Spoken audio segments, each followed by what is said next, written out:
Tiniyak po ng DA na sapat ang supply ng bigas sa bansa para magpatuloy ang Benteng Bigas program ng gobyerno. Yan nga pong sinabi ng ahensya sa gitna ng mga ulat na mayroong mga mamimiling hindi nakabili ng Benteng Bigas sa ilang outlet. Pinabulaanan ng DA ang mga ulat na kulang ang supply. Sa katunayan, mayroong 10,000 sako ng bigas daw ang ipinadala sa mga bilihan ng Benteng Bigas. Ang paliwanag po ng DA, may mga kadiwa talaga na kakaunti lang ang supply kada araw ng murang bigas dahil maliit lamang ang stall.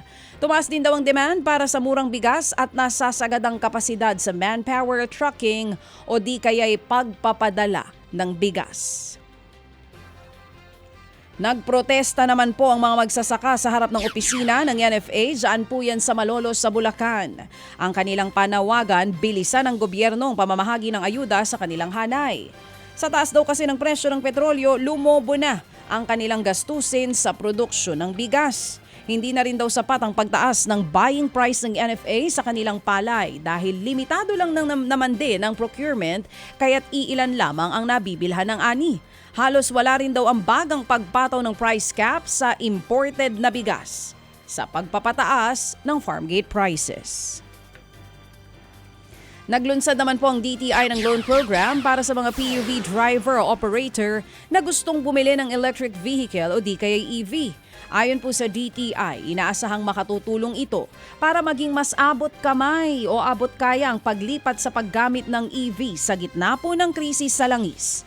Maaaring umutang ng hanggang 1.5 million pesos para po sa isang sasakyan.